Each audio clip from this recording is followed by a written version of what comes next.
Shaitan ne veut pas que vous entendiez ceci, parce qu'il sait que ces mots peuvent réveiller votre cœur, ranimer votre foi et vous rappeler qui vous êtes vraiment. Il ne veut pas que vous vous souveniez que Allah vous voit, que Allah vous aime et que Allah vous attend. Fadhkuruni adhkurkum. Souvenez-vous de moi et je me souviendrai de vous. Coran 252. 1. La stratégie silencieuse de Shaitan. Il y a dans la vie un certain type de bataille que l'on ne remarque qu'une fois qu'elle est déjà perdue. Une bataille faite d'instants presque invisibles, de secondes qui glissent entre les doigts sans que personne n'y prête attention. Et c'est dans ces interstices, dans ces petites lézardes du quotidien, que Shaitan fait son entrée. Non pas comme un monstre flamboyant ou un tentateur bruyant, non, il vient comme l'ombre d'une ombre, comme un souffle que l'on n'entend pas, mais qui déplace toutes les portes intérieures. Il ne commence jamais par l'interdit absolu, il commence par un retard. Tu te lèves le matin, convaincu que tu vas prier aussitôt que tu auras repris tes esprits. Tu sais que la prière du Fajr est un trésor, une lumière, une protection. Mais il te glisse doucement à l'oreille. Ferme encore un peu les yeux, tu prieras dans 10 minutes. Et ces 10 minutes deviennent 30, puis 1 heure, puis un regret. Et quand tu te sens mal, il t'insinue que ce malaise n'est pas si grave, que tu feras mieux demain. Et que demain, eh bien, demain n'a jamais vraiment de forme. Alors il continue. Après le retard, vient le petit oubli. Pas un oubli brutal, non. Un oubli qui ressemble à un simple manque d'attention. Tu sais que tu devrais dire Bismillah avant de sortir. Mais tu es pressé. Tu sais que tu devrais ouvrir le Coran 5 minutes seulement, ne serait-ce qu'une page. Mais tu dis que tu es fatigué. Tu sais qu'une petite invocation peut changer une journée entière. Mais tu es distrait. C'est dans ces moments-là qu'il se glisse le plus facilement. Parce que rien n'est grave en apparence. Rien n'est choquant. Rien n'est scandaleux. Juste un petit glissement. Et puis arrive la petite négligence.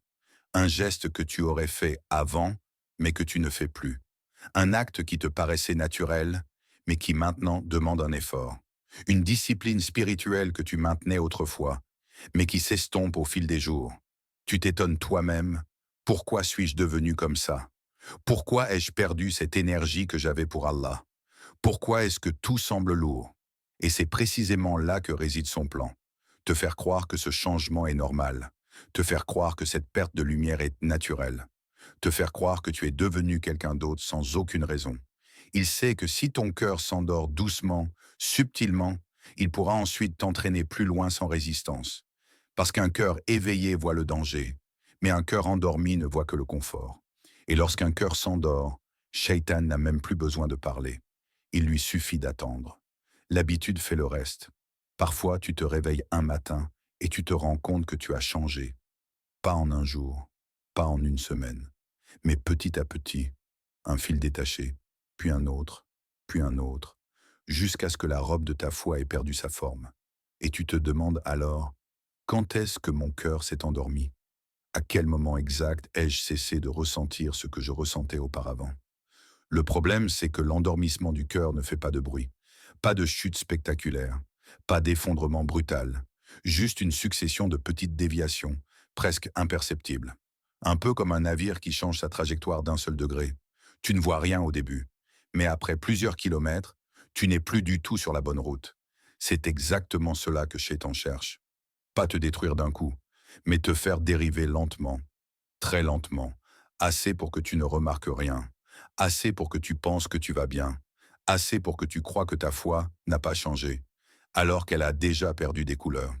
Le Coran nous avertit clairement, Inna shaytana lakum adu, fattakhidhuhu aduwa. Le diable est pour vous un ennemi, alors prenez-le comme ennemi. Coran 35, 6. Mais combien parmi nous prennent réellement un ennemi silencieux au sérieux? Combien parmi nous se disent « Il m'a peut-être déjà endormi et je ne m'en rends même pas compte ». Alors je te pose la question, quand est-ce que ton cœur s'est endormi sans que tu t'en rendes compte? Et surtout, est-ce que tu veux qu'il continue à dormir? 2. Une histoire qui réveille l'âme, le jeune homme et la prière. Imagine un village ancien, quelque part entre les collines d'un pays chaud.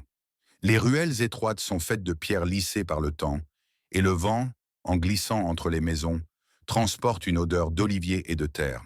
Elle ne récitait pas des pages d'invocation. Elle se déposait simplement comme une feuille fragile entre les mains du vent. Et Allah, le connaisseur de l'invisible, ouvrait pour elle des portes qu'elle n'avait même pas osé nommer. Des solutions apparaissaient, des chemins s'éclairaient, des douleurs s'allégeaient. Pourquoi? Parce qu'Allah ne répond pas à la longueur de la demande, mais à la profondeur du cœur. Le monde te dit, formule mieux, parle plus, sois convaincant. Mais Allah te dit, je suis plus proche de lui que sa veine jugulaire. Et Coran 50:16. Tu n'as pas besoin de l'appeler de loin. Tu n'as pas besoin de crier. Tu n'as pas besoin d'être éloquent. Tu n'as qu'à être vrai. Et c'est là que commence le langage que comprend Allah. Le langage du cœur humble.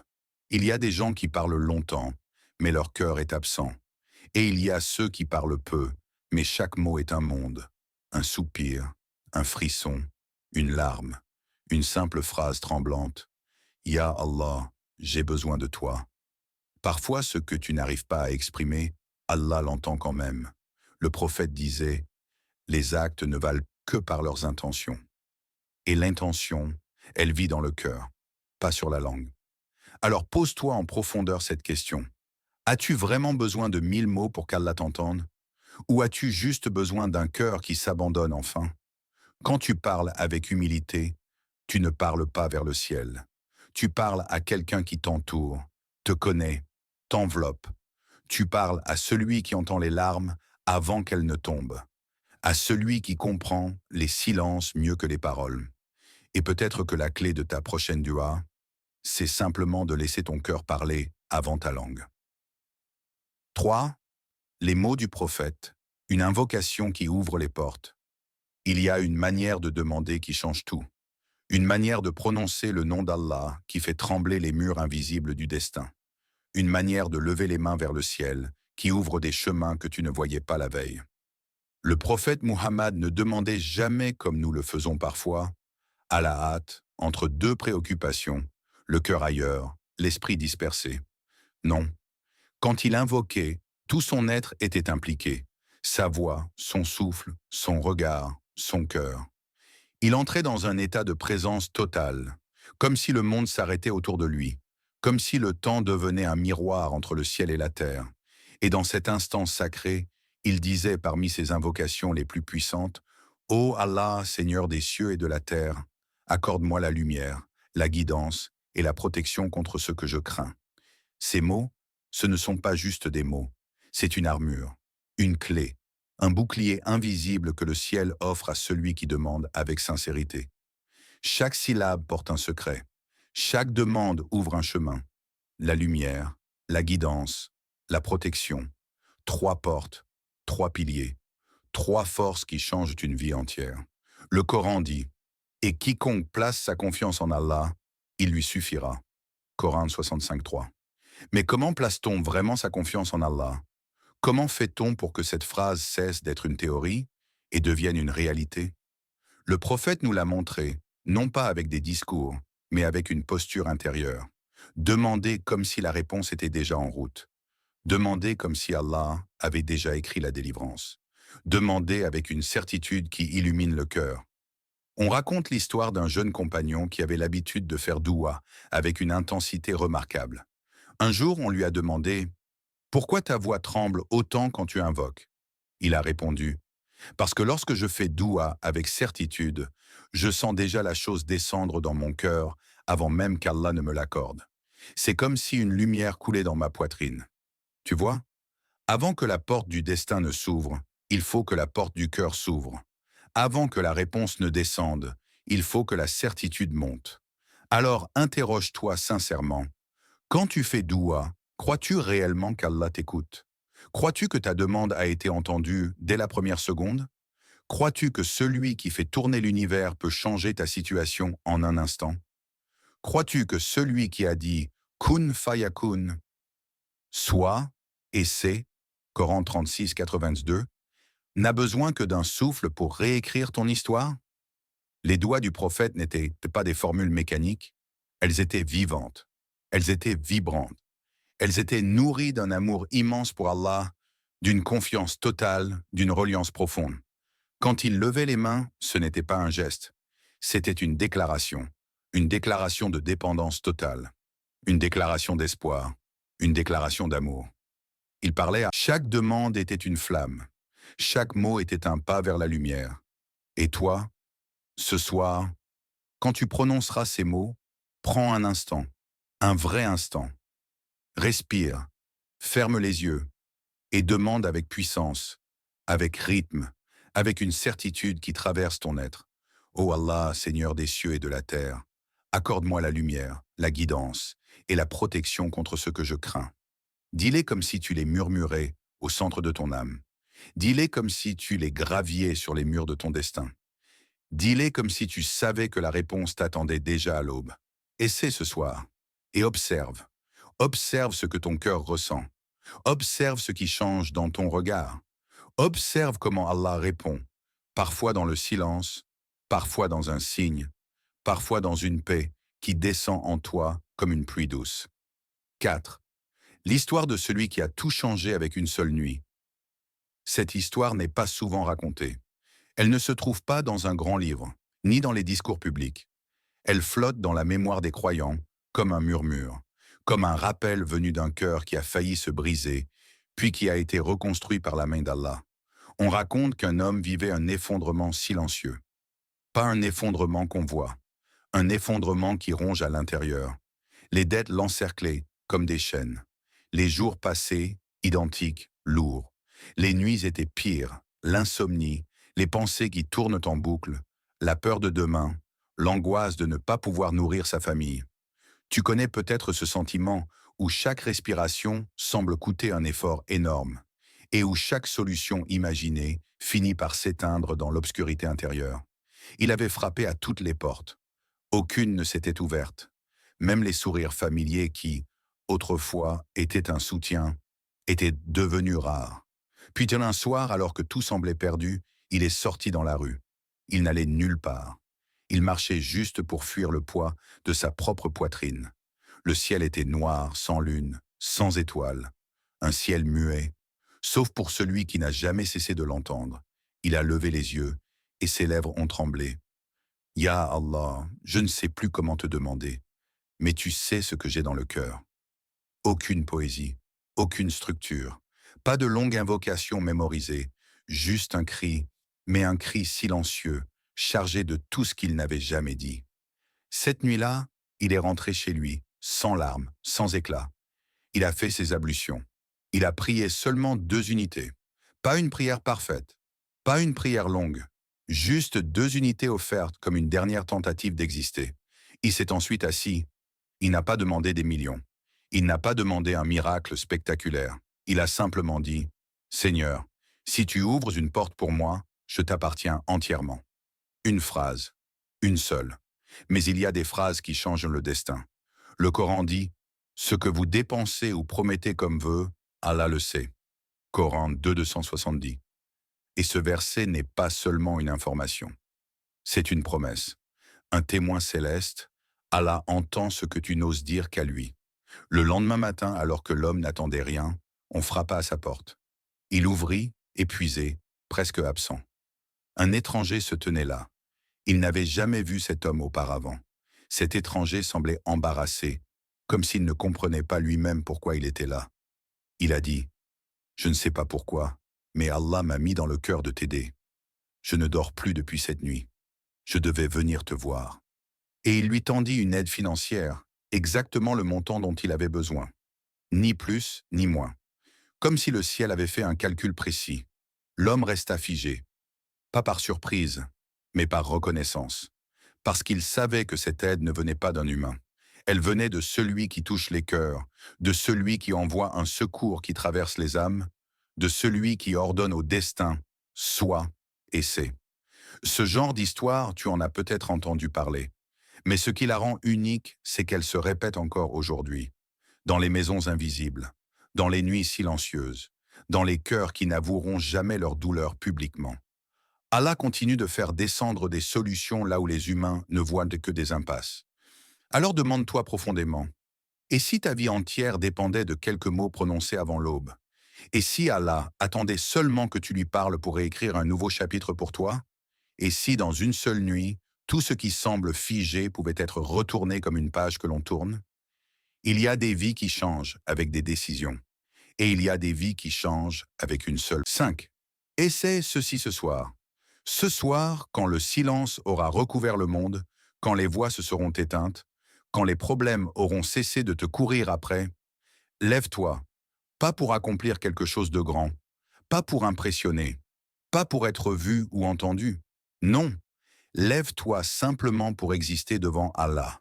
Dans cette nuit, il n'y aura que toi, ton souffle et celui qui t'a créé. Rien n'est plus intime, rien n'est plus vrai, et tu vas faire exactement ce que le prophète Mohammed faisait lorsqu'il avait besoin que les cieux s'ouvrent pour lui. Commence par poser ta main sur ton cœur, pas pour faire un geste symbolique, mais pour sentir. Sentir cette faiblesse, cette fatigue que tu caches à tout le monde. Sentir cette lourdeur que tu portes depuis trop longtemps. Et dis doucement, très doucement, comme si tu avouais enfin quelque chose que ton âme retenait depuis des mois. Allahumma inni abduka. Seigneur, je suis ton serviteur.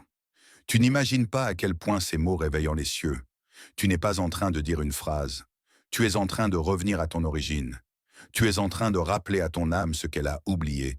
Tu appartiens à Allah. Tu n'as jamais été perdu. Tu n'as jamais été sans propriétaire, sans soutien, sans gardien. Puis lève-toi doucement et fais 2 rakas. Pas rapide, pas mécanique, pas distraite. Non, fais-les comme si c'était les 2 dernières de ta vie. Lente, profonde, avec chaque inclinaison qui libère un poids, chaque prosternation qui dépose une douleur. Le prophète disait, le serviteur est le plus proche de son Seigneur lorsqu'il est en prosternation. Alors quand ton front touchera le sol, reste. Reste un peu plus longtemps que d'habitude. Respire. Laisse sortir ce que tu n'as jamais dit. Laisse pleurer ce que tu n'as jamais pleuré. Et ensuite, prononce cette doua, comme si tu ouvrais enfin une porte verrouillée depuis des années. Ya Allah, ouvre pour moi les portes que je ne peux plus ouvrir. Guide-moi, protège-moi, apaise-moi, et accorde-moi ce que mon cœur n'ose même plus demander. Tu ne demandes pas beaucoup. Tu demandes l'essentiel. Tu demandes ce que ton âme réclame depuis si longtemps. Puis récite doucement, comme un baume que tu déposes sur ton cœur. Allah est la lumière des cieux et de la terre. Coran 24-35. Ce verset n'est pas qu'une information, c'est une vérité cosmique. Quand tu le prononces, c'est comme si tu disais « Oh Allah, éclaire ce que je ne comprends plus, illumine ce que je n'arrive plus à voir, guide-moi là où je suis aveugle. » Récite ensuite « Et la miséricorde de ton Seigneur est meilleure que tout ce qu'ils accumulent. » Coran 43-32. Tu sais ce que cela signifie?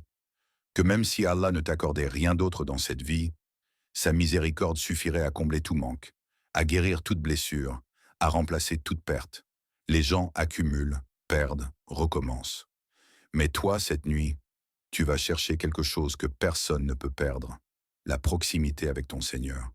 Une fois que tu as fait cela, ne prévois rien. Ne réfléchis pas à ce que tu vas dire ensuite.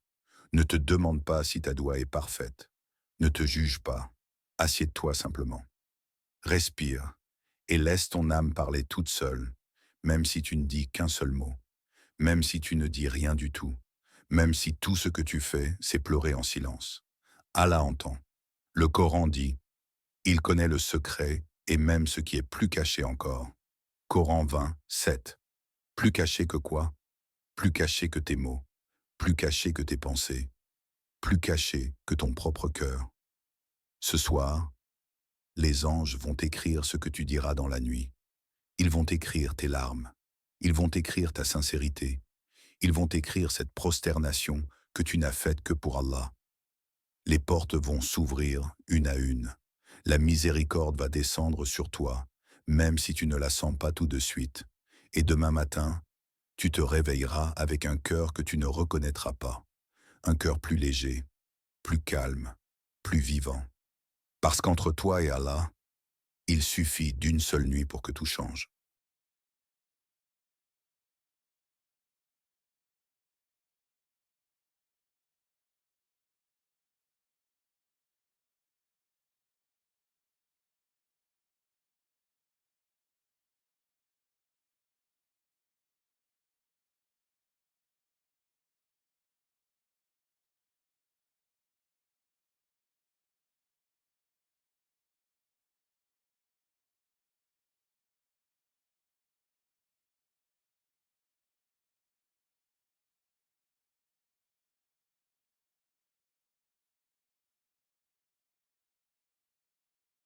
Il avait grandi entre les ombres, pas parce qu'il manquait de lumière, mais parce qu'il avait appris à s'y cacher. Chaque erreur se transformait en habitude, chaque habitude en chaîne, et chaque chaîne en identité. Il ne se souvenait plus du moment exact où il avait cessé de lutter. Il savait seulement qu'il avait glissé, doucement, trop doucement pour s'en rendre compte. La nuit était son refuge. Il y marchait comme un fantôme, silencieux, effacé, persuadé que plus personne ne pensait à lui. Et surtout pas Allah. La seule chose qui vibrait encore dans son cœur, c'était une gêne, une douleur muette, comme une cicatrice qui refusait de guérir. Puis un soir qui ne portait rien de particulier, un soir comme tant d'autres, quelque chose céda en lui, une fissure, une lueur, ou peut-être simplement un trop-plein. Il s'arrêta au milieu du chemin. Le vent était froid, mais son cœur brûlait. Il sentit une lourdeur immense, une fatigue qui avait mis des années à s'accumuler. Sans réfléchir, il leva les mains. Pas haut, pas avec assurance, juste suffisamment pour que ses doigts tremblent dans le vide. Et il dit, avec une voix cassée, presque étranglée, « Seigneur, j'ai honte de revenir à toi. » Il n'attendait rien en retour. Il pensait que ces mots allaient se perdre dans le ciel, comme la fumée d'un feu éteint depuis longtemps. Mais ce qu'il ressentit ensuite, ce n'était pas du silence. C'était comme une vague, une chaleur subtile, un souffle qu'on ne peut pas expliquer aux autres. Pas une voix audible, mais une présence. Pas une phrase prononcée, mais une phrase ressentie. Une phrase qui semblait venir de nulle part, et de partout à la fois. Et moi, j'ai honte de te repousser. Ces mots n'étaient pas des sons. C'était un effondrement intérieur. Comme si quelque chose, en lui, tombait à genoux avant même que son corps ne comprenne. Les larmes surgirent sans permission, sans barrière, sans dignité. Il pleura comme on pleure quand le cœur devient plus vrai que le visage. Il pleura jusqu'à n'être plus qu'un souffle appuyé contre la nuit. Et c'est là, dans ce moment que personne n'avait vu, dans cette rue que personne ne retiendrait, dans ce fragment de temps que lui-même aurait du mal à expliquer, que quelque chose changea. Ce n'était pas spectaculaire, ce n'était pas un miracle visible. Aucun rayon de lumière n'est tombé du ciel, aucun signe ne s'est inscrit dans l'air. Mais une chose s'est produite. Allah a accepté. Une seule nuit, une seule conversation, une seule sincérité. Et ce que des années d'égarement avaient accumulé, Allah l'effaça comme on efface une trace sur du sable mouillé. Le lendemain, l'homme n'avait pas l'apparence d'un saint. Ses habits étaient les mêmes, son visage aussi. Mais son cœur s'était vidé et rempli dans un même souffle. Il sentait une paix nouvelle, fragile mais réelle, comme une lumière timide qui prend racine. Il avait enfin compris une vérité que beaucoup passent leur vie à chercher et que d'autres oublient dans la routine. Inna rabbaka wasi'ul maghfira. Ton Seigneur est immense dans son pardon.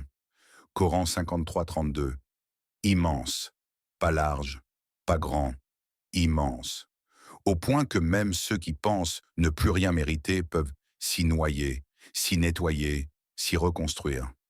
L'homme n'était pas devenu parfait, il était devenu vrai. Et la vérité suffit toujours pour ouvrir un chemin vers Allah. Ce récit n'est pas celui d'un saint, ni celui d'un héros. C'est l'histoire d'un cœur humain, comme le tien, comme le mien, comme celui de tous ceux qui cherchent sans savoir comment revenir. C'est l'histoire d'un seul pas, une seule nuit, une seule larme, qui suffit parfois à changer une destinée entière. Question pour le spectateur. Qu'est-ce qui t'empêche vraiment de revenir vers Allah ce soir? 6.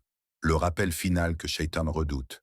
Il y a des vérités que l'on entend sans les écouter, des phrases que l'on lit sans les laisser entrer, des lumières qui passent devant nous, mais que nos yeux fatigués ne remarquent plus. Et pourtant, parmi toutes ces vérités que le monde ignore, il y en a une que Shaitan redoute plus que toutes les autres. Une vérité qui, si tu la laisses toucher ton cœur, ne serait-ce qu'une seule fois, peut briser des chaînes que tu portes depuis des années. Cette vérité, c'est celle-ci. Tu n'es pas défini par tes fautes. Shaitan veut que tu crois que chaque erreur est une étiquette, que chaque chute est une identité. Il veut que tu penses que la poussière que tu as ramassée en chemin est devenue ta peau. Il veut que ton passé devienne un mur, que ta culpabilité devienne ta maison et que ta peur devienne ton Dieu. Mais la réalité, La réalité, c'est que tu vaux plus que tout ce que tu as fait. Tu vaux plus que tes faiblesses, plus que tes retards, plus que tes ruptures intérieures. Tu n'es pas ta faute. Tu es ce cœur qui lutte derrière la faute. Et Shaitan déteste que tu saches cela. Parce que s'il ne peut plus t'enchaîner à ton passé, il ne peut plus te retenir loin d'Allah. Il veut que tu oublies cette force silencieuse que tu portes en toi. Cette force que tu sens parfois quand tu as envie de changer. Cette force qui te suffit pour dire Bismillah, alors que tu te croyais trop faible. Cette force qui t'amène à lever les mains dans l'obscurité quand plus personne ne regarde. Il t'a vu tomber, oui, mais il t'a vu aussi te relever. Et c'est précisément cela qu'il veut effacer de ta mémoire. Il sait que ton âme n'est pas sombre. Il sait que ton âme a été façonnée par celui qui ne crée rien sans lumière. Il sait que ton âme, malgré tout ce qu'elle a traversé, malgré les nuits lourdes, malgré les regrets que tu caches, est encore capable de briller. C'est pour cela qu'il veut te convaincre que tu es incapable, que tu es indigne, que tu es trop loin, que tu ne mérites plus. Mais malgré toutes ces stratégies, malgré ces murmures, malgré cette lourdeur qu'il place parfois sur ton cœur comme un poids invisible, il y a une réalité qu'il ne peut pas toucher, qu'il ne peut pas altérer, qu'il ne peut pas effacer. Tu n'es jamais seul.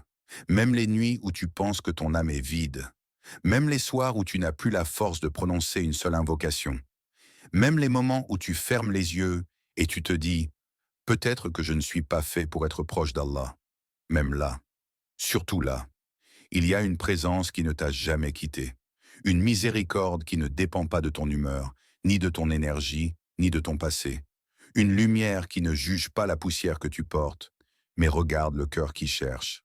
Allah ne t'accompagne pas seulement quand tu réussis, il t'accompagne quand tu te perds, quand tu échoues, quand tu doutes, quand tu pleures sans bruit. Il t'accompagne même dans les instants où tu penses avoir tourné le dos, car lui ne tourne jamais le dos. Wa huwa ma'akum aynama kuntum, il est avec vous, où que vous soyez. Coran 57, 4. Avec toi quand tu marches, avec toi quand tu hésites, avec toi quand tu t'écroules, avec toi quand tu reviens.